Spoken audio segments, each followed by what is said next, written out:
Hey everyone, I'm Alex. I walk and talk about debt. Welcome to my channel. If you find value in what I do, please comment and subscribe. These girls back behind me, by the way, they just dumped that bike in the sand. But anyway, here we go.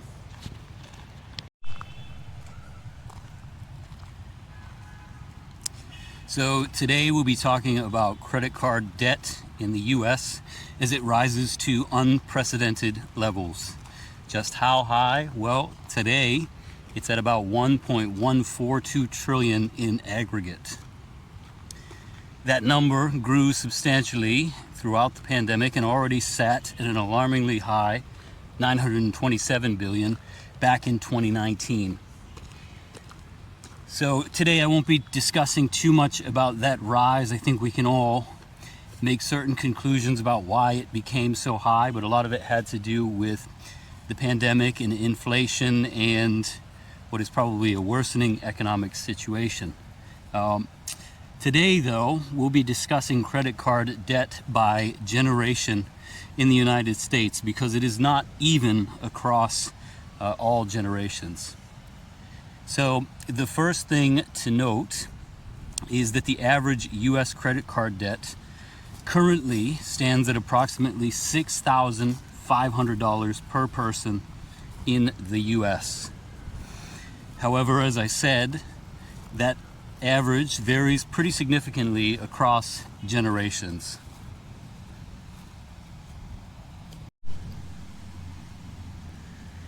So let's walk and talk through the disparities in chronological order. We'll begin with the silent generations and the silent generation, and I'll talk about what their credit card debt looks like. So for those of you unfamiliar, the silent generation includes people 78 to 96 years old in 2024.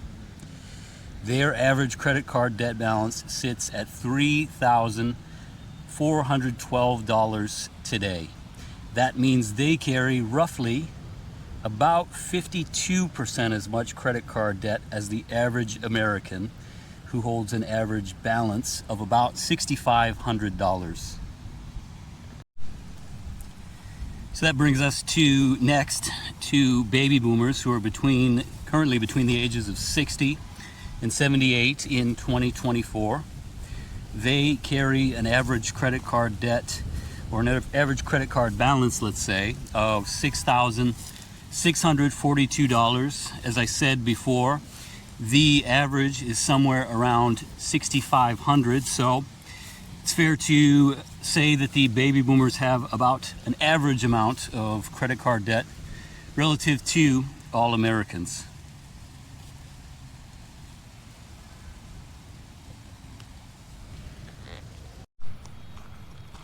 Generation X is where things get particularly interesting in relation to U.S. credit card debt. So for those of you who don't know, Gen X refers to those people who were born between 1965 and 1980. So they carry overall the most credit card debt on average. They have an average balance of $9,123 per the most recent information. That's about 40% higher than the average American, and again the highest of any US generation. So I think we could draw conclusions and make assumptions about people who are between the ages of 44 and 59 to explain why they have such high credit card debt. But I believe it's probably better to open the floor to the comments at this point. So if you guys think you know what are the reasons, please do comment below. So I have some of my own thoughts about it, right? I mean, it could be reflective of the greater financial responsibilities that you tend to incur at that age, right? Between 44 and 59, you probably have some growing kids, maybe kids who are going off to college, and there are a lot of financial responsibilities related to that. So maybe that explains it. Or maybe it could be that, it might just be more difficult economically to be a person who was born and raised in Gen X.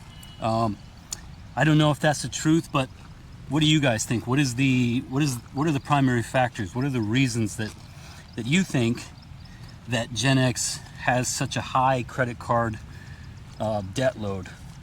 Well, whatever it is, let's move on to the millennials. Those are the people who were born between 1981 and 1996. So the millennials hold on average $6,521 in average credit card debt. That's pretty much in line with the baby boomers and in line with the overall average for U.S. credit card debt.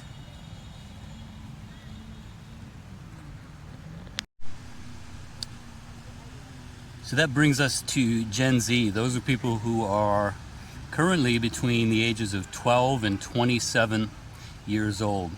So you have to be 18 in order to get a credit card. So only about half of Gen Z are even eligible to own a credit card today.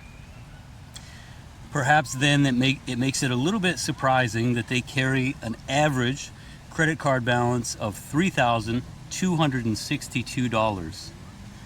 At the same time, they have the lowest average credit card balance by generation.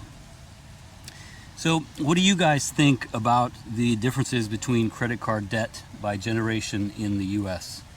What about the average overall? I personally think it's far too high, but let me know what you think, and let me know if you think it'll go higher anyway.